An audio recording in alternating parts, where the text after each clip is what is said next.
Hey, what's up, you YouTube fucking haters and my Instagram trolls? I fucking love you guys. God damn, I got a big head. I wasn't gonna do any more of these rants. I was gonna just kind of chill out on it and not talk about some of these topics because that's not what my following is about.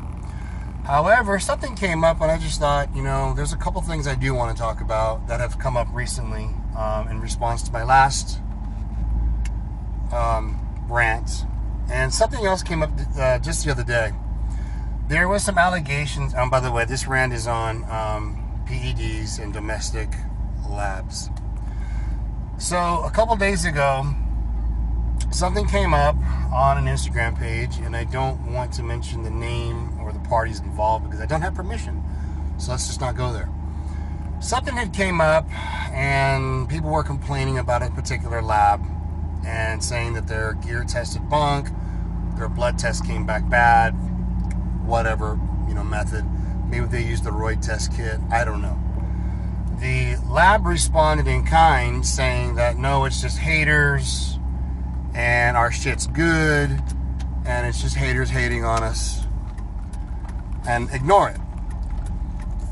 Well, why is there this discrepancy sometimes with these labs? Okay, let's just drop the term lab, okay? Let's just get rid of that because there are no labs in the United States, okay? XYZ lab should actually be called XYZ homebrew. But let's face it, are you going to buy something called XYZ homebrew? No, you're not going to. You're not going to sell shit if that's the name of your business. It just sounds good. The name lab would imply that it's a GMP certified facility inspected by the Food and Drug Administration. Obviously, that is not happening.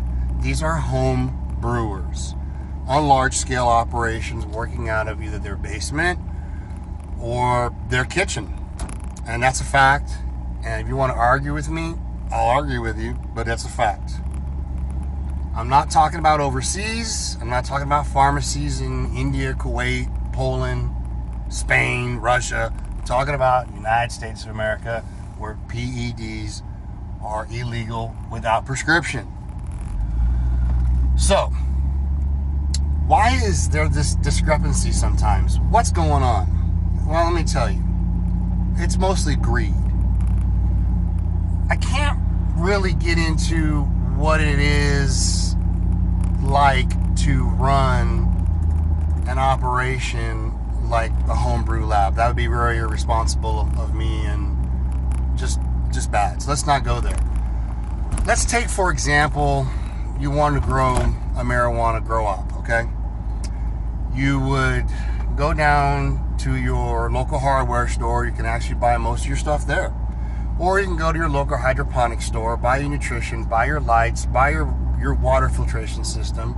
You can go on Craigslist and buy your clones, and you're up in business. These home brewers don't have that option. It's actually quite a bit more involved than that. They have to source everything online: glass, chemical solvents, filtration systems, vacuum pump systems. A lot of this stuff you can't buy in one place, like a hydroponic store. You got to source it from different locations around the United States. It's not as easy as people think. It is easy, but it's not like Amazon. Although some stuff is available on Amazon, believe it or not. But I'm off my point. The only way they can get their raw material is from China. Side note. China does not give a flying fuck about the purity of the raw material that they're sending you, okay? And there's no way for your homebrew lab, homebrew guy to test it. It just can't, they can't. I predict in the next 20 to 30 years, we're gonna see the effects and side effects of all this injection of unpure powder. Unpure as in China doesn't give a fuck if the gear is 58% clean or if it's 89% clean. They don't give a shit, okay? So a lot of this stuff has got heavy metal in it: nickel, magnesium, lead, etc. And I think we're going to see the side effects and damage from this heavy metal from all the injections that are going on, especially in you younger guys, because you have no choice except to go to these domestic home brewers you're too lazy maybe, or just not savvy enough to find pharmacies in Kuwait, Poland, Spain, India, Pakistan, South America. They're all over. Mexico, deep in Mexico. We're not talking a border, but deep in Mexico, where there's real pharmacies that have real gear. All Latin American countries do too. Brazil, South America, Argentina, etc. Chile. And you don't want to wait 14 days, sometimes more, to get your stuff. I understand that. Now, here's what happens. Guy gets set up, gets some raw powder. Hold on. We got a noisy fuck with no exhaust. Guy gets set up. He makes good gear. And every single city in America has one or two or more of these guys doing this. Okay? That's just the way it is. They're everywhere. However, some of these guys are greedy, and they end up going and start advertising on Instagram, they start advertising on Facebook, they start advertising on the forums, domestic source, and they take, payment via PayPal and Green Dot and fucking God knows what. I don't want to get into all that. And here's what generally happens. They just get too big. And when that happens, they can't meet demand. And rather than scaling the operation back or just saying we don't have the product, they will do one of two things. The unscrupulous guy who doesn't want to lose your business, because let's face it, you're a customer, you're hard to get, you've been getting good gear, you trust the guy, and you don't want to lose him, he don't want to lose you. He will either A, send you a bottle of just sterile oil, and hopefully you won't notice, or B, because these Royd test kits are all over online, he will put the minimal amount of active ingredient in it to hold the customer over until he gets his shipments in. So if he's got 1,000 orders for testosterone cypionate and he doesn't have enough, he's got to dilute it down, and he's hoping you won't notice. And this is where you're getting those inconsistencies. This is where you're getting, sometimes your gear is fucking phenomenal, it's great, and sometimes it's not shit. You don't feel shit. Now, let me preface this by saying that I don't think that any of these underground labs are trying to rip anybody off. That's not their intention. I truly believe that. I mean, let's face it, the markups are huge. To make a bottle of testosterone is $5 fucking.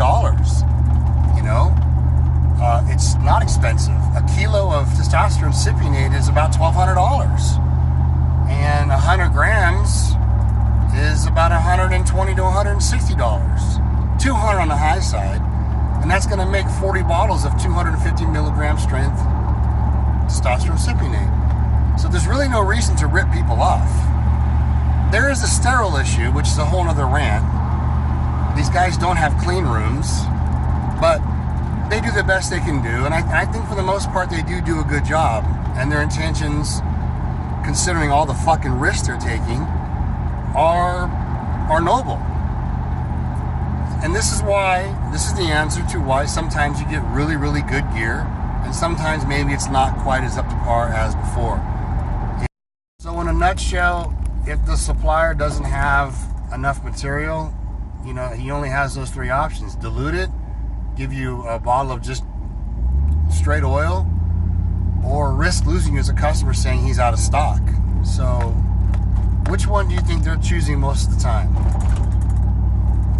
I'm not saying any of the three. I don't know. I'm not privy to that. The guys I know locally are honest guys, and they'll just say, I don't have any right now. See me in 3 weeks. And that, guys, is why sometimes your domestic lab, sometimes the gear is really, really good, and sometimes it's not as good as it normally is. It's just a little bit of greed, and it's just the way it is. So if you like this video, subscribe. It's not that I'm going to put very many of them out. I'll probably go back to more workout videos soon. And if you don't like it, well then, fuck off. No big deal. It don't hurt my feelings. And if you want to argue something, hit me up on Instagram. Tommy Love 3 point. I'm on 3.1 now. And I'll talk to you soon.